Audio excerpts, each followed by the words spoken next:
I didn't cry when my father said it. There was a pause after I told him.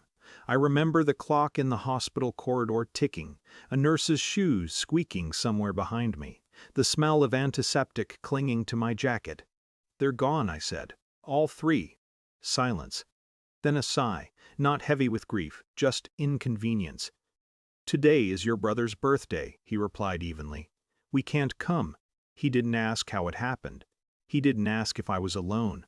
He didn't ask where the bodies were. He said, "We can't come." The line went quiet. I waited for something. A correction, a second thought, a crack in his composure. It never came. The funeral arrangements took 3 days. Paperwork, signatures, selecting coffins that no one should ever have to select in that size. People showed up. Colleagues, neighbors. My wife's cousin flew in from another city. They stood beside me, said the right words, held my shoulder when my legs felt hollow. My parents sent flowers, white lilies, a typed condolence card. They posted pictures from my brother's birthday dinner that night, smiling faces, a cake. My father's hand resting proudly on his shoulder. I saw it because someone forwarded it to me. I don't know why they thought I needed to see it.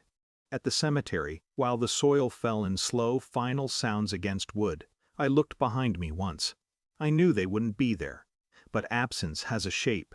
It's visible. That was the moment something shifted, not loudly, not dramatically. Just a quiet recalibration. Grief for my wife and children was unbearable, but something colder settled underneath it. The realization that I had been weighed, measured, and found less urgent than a birthday dinner.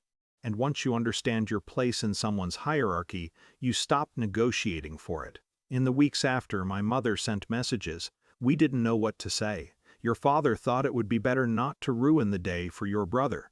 We'll visit soon." I didn't respond. There was no confrontation, no angry speech, no dramatic declaration that I was cutting ties.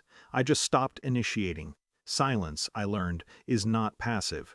It's decisive. They mistook it for grief. Maybe it was, but it was also clarity. 3 months later, I accepted an offer I had been considering for years. A federal appointment, regulatory oversight for infrastructure and commercial licensing in our region. It meant relocation. It meant visibility. It meant authority. It also meant that several of the largest construction and logistics contracts in the province, including the ones tied to my father's company and my brother's recent expansions, would now pass through my department. I disclosed the conflict immediately, requested formal transparency protocols, established review panels, everything by the book. I did not hide my name. 6 months after the funeral, the headline broke. Daniel Ramon appointed Director of Regional Compliance Authority. My photo was below it, neutral expression, formal suit. The article outlined my mandate: tighten regulatory enforcement, audit legacy contracts, implement stricter accountability measures. It was a dry piece, professional, but my family understood exactly what it meant. The first call came from my brother. His voice was not casual this time. "Is this real?" he asked. "Yes." A pause. "You're going to be reviewing our permits." "I won't be reviewing anything personally," I said. "There's a process," he exhaled sharply. "You could have told us."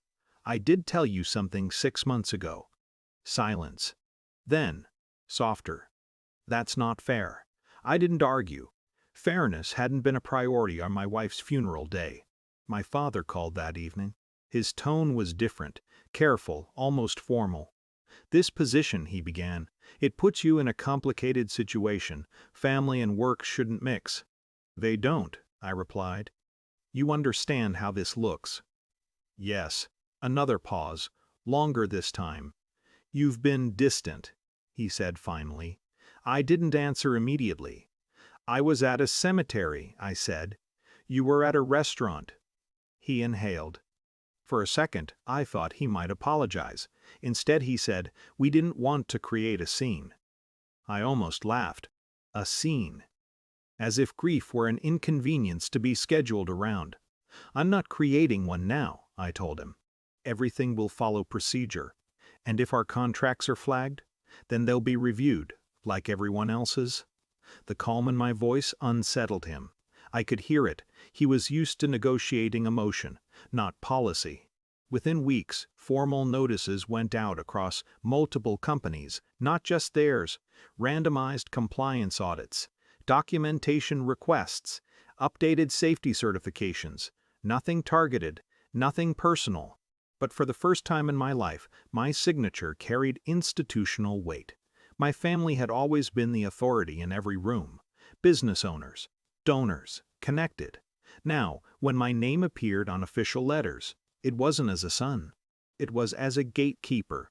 The panic wasn't about revenge. It was about uncertainty. They could no longer assume access. My mother tried again. "We should talk," she said softly over the phone.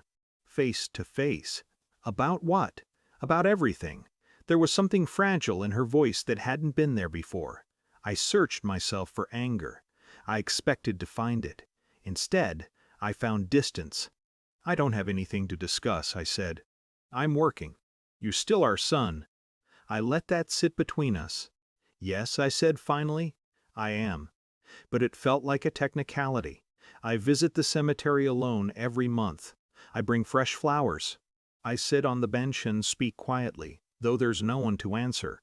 My wife used to tell me that family was not obligation, it was presence. I understand that differently now. Presence is not automatic, it's chosen.